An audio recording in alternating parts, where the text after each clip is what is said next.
Donc bonjour à tous, donc je m'appelle Théo Mailleux et je vais vous présenter aujourd'hui dans le cadre d'un projet en SE avec mon camarade Théo Godmuse, la technologie DAB+. Et donc à toi Théo.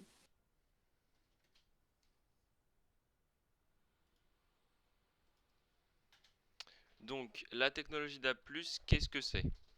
Donc, tout d'abord, c'est le successeur numérique de la FM. Comme on a eu une évolution, par exemple au niveau de la télévision, on est passé d'un signal analogique à un signal numérique.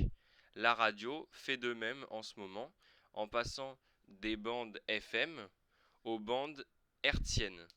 Donc, c'est des bandes analogiques à des bandes son numériques. Donc le DAB+, il est aussi connu sous le nom de radio numérique terrestre. Donc on peut faire l'analogie avec la TNT au niveau de la télé et au niveau de la radio, c'est la RNT. Donc actuellement, le DAB+ est déployé dans de nombreux pays européens comme la Norvège, la Suède, etc. Et d'ici fin 2021, il y aura 70% du territoire français qui sera équipé de cette technologie. Actuellement, par exemple, tous les nouveaux véhicules qui sortent des usines depuis 2017 sont équipés de la technologie DAB+. Et cette technologie, elle permet de diffuser sur une même fréquence environ 13 services radio. Donc, il y a beaucoup plus de possibilités et le réseau n'est pas saturé. Car actuellement, avec la radio FM, le réseau commence à saturer.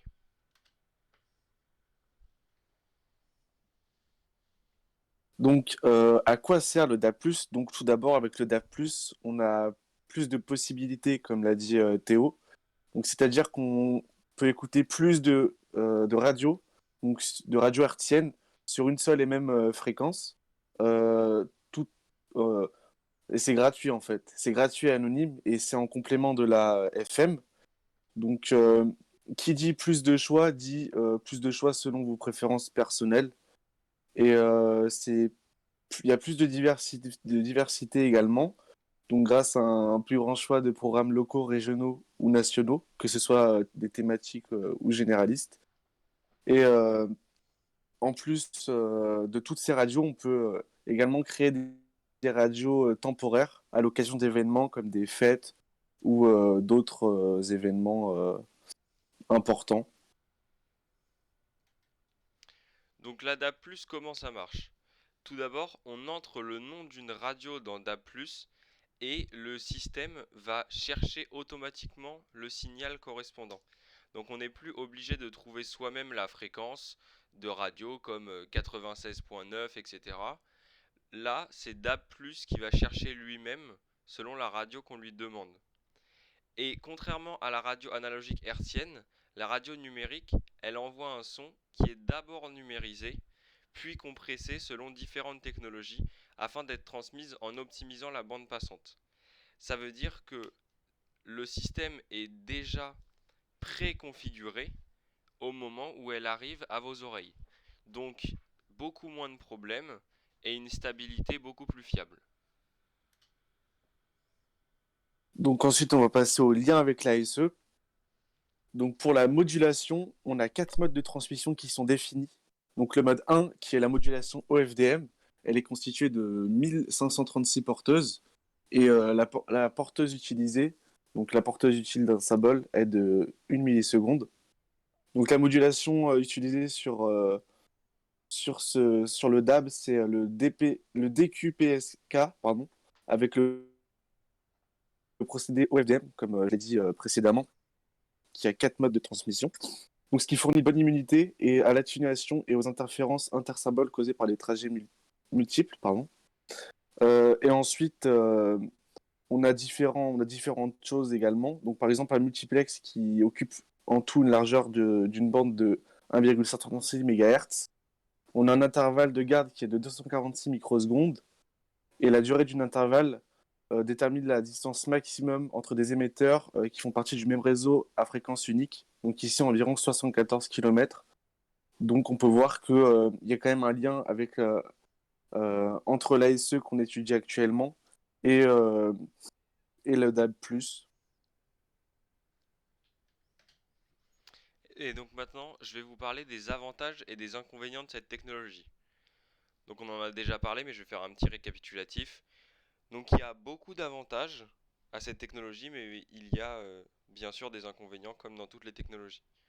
Donc le premier avantage, c'est que le service est gratuit, parce que la réception de la voie hertzienne profite d'un signal aérien comme la FM.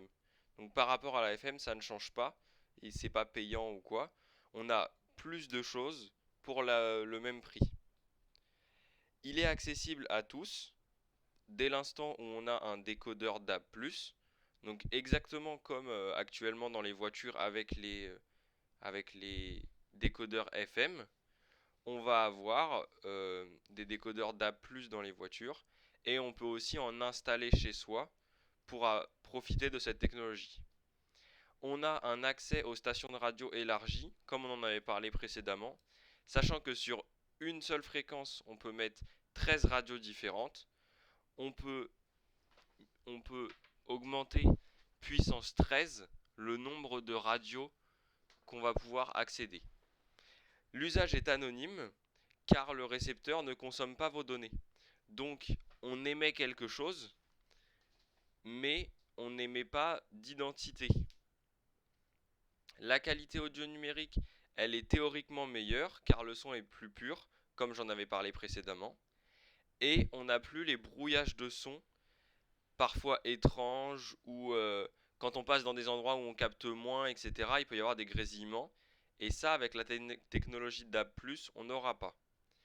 Par contre, les inconvénients, c'est que le DAB+, il compresse le son.